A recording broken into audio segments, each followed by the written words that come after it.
In this video, we'll explore the use of citation tracking as a means to enter into a scholarly conversation on a particular topic when we have a known source. In this case, we'll use a course reading provided by our professor by Sarah Burgard, Kristen Seefeld, and Sarah Zellner. By looking back at who Burgard, Seefeld, and Zellner have cited, we can track that conversation back in time. What were scholars writing about, and how did that scholarship impact what Burgard, Seefeld, and Zellner did in their own research study? So let's do this by taking a look at that article and looking at who they cited. So we'll scroll down to their reference list.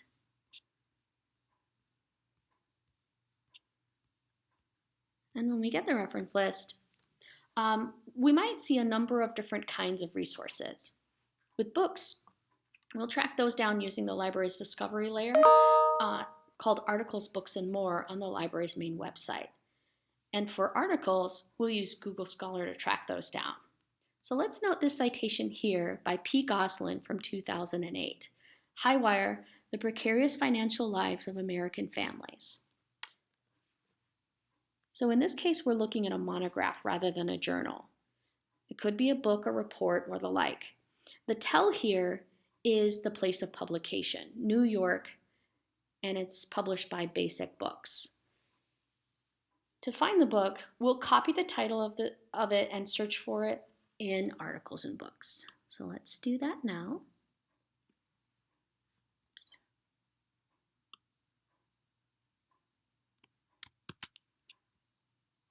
We'll go to the main library page, and under Articles, Books, and More, we'll search for that.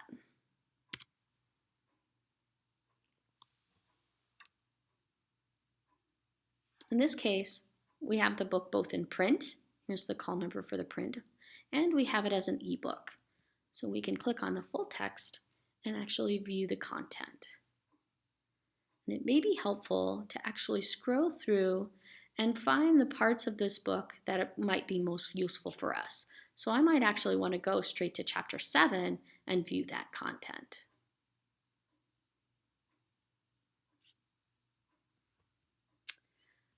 Now let's scroll down to the second page of our results list and look at this Van Order and Zorn citation from 2002. Again, there's a place of publication followed by a publisher, so we know this is a book.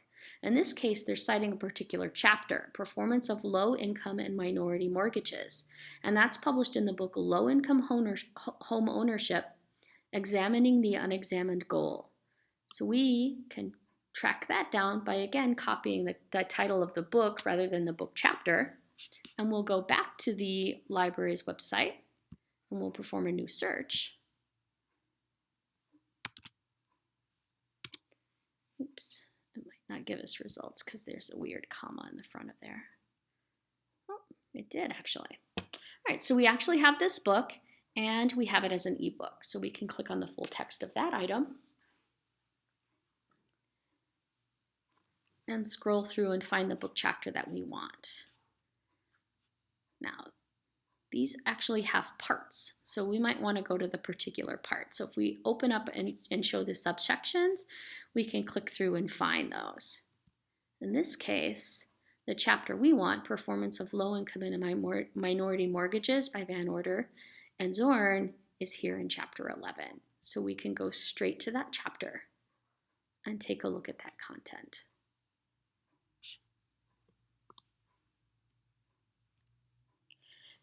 The majority of the citations on this, in most articles that you'll read, will be journal articles. So let's note this journal article over here by Taylor, Pevelin, and Todd. So this item was published in 2007, and it's in volume 37 of the journal called Psychological Medicine. So what we'll do to find this bad boy, we'll copy the title of the article, and we'll go over to Google Scholar, and we'll search for the title of the article. And then we'll just verify that we've got the right one. Psychological Medicine, 2007, and it's got the right authors listed, so this is it. So we'll have a couple of ways that we can actually access this article. If we click on the title of the article, we'll be taken to a publisher's webpage where we may or may not have full access to the article. Sometimes they'll give it to us. In this case, it looks like they've given it to us. There's access to the PDF right here. And in some cases, they might say something like, pay $30 to access this item. Don't do that. I'll show you a better way of getting it in just a second. So let's go back to the Google Scholar results. So in addition to clicking on the title to go to the publisher, there may be a PDF version provided by the publisher. So we can click that and get the full text. If it takes you to the same publisher webpage and that says, please purchase the item, try this link down here to get the full text at U of R. This link, if you click on it, it'll actually look to see if we have it in any of the library databases. If you're on campus, it'll take you directly to this page where we do have it available online in 2 different databases. If you're off campus, it may ask you to log in with your NetID first, and then you'll see this page. So we'll click here, and we'll go to see if we can find the full text of that item.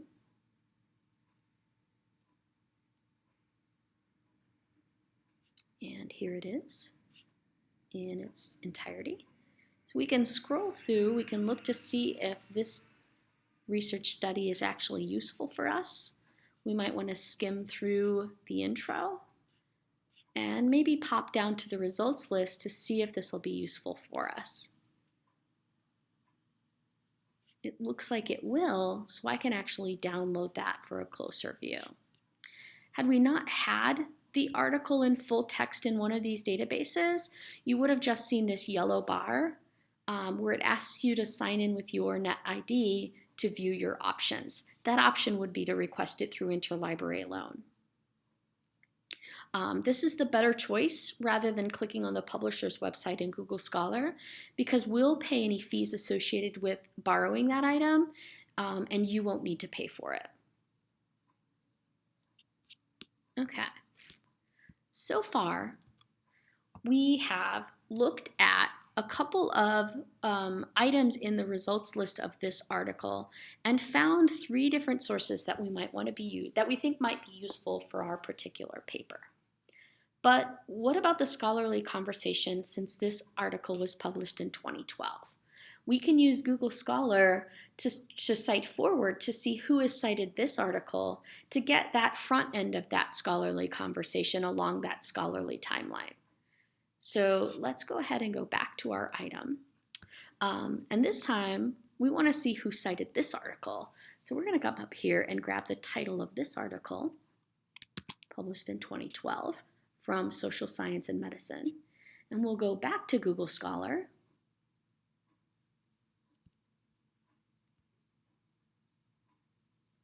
And we'll search for the title of that article.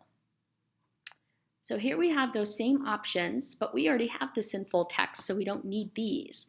What we'll be focusing on is this link down here. This article was cited by 188 other sources. So we'll click on that link, and then we can scroll through and see if any of these are useful for the topic that we're exploring. So this first one seems a little off topic. The second one and third one also seem a little off topic, but this fourth one, evictions, fallout, housing, hardship, and health. Since we're looking at the association between health and eviction, this is something that we might find useful. So to find that, we're going to use this find at full text at UR again.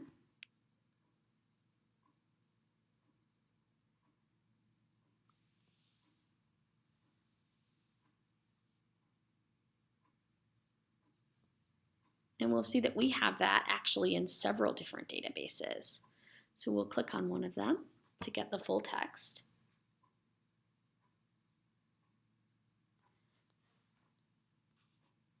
And then we can take a look at this item and skim through it to see if it might be useful.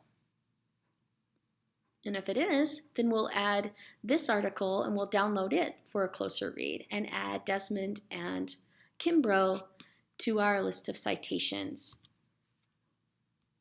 And then we'll go back to that initial results list in Google Scholar and see if there are any more that might be useful for us as well. And then once we've exhausted this article, citing both backwards and forwards, then we'll take the next item on that we've found.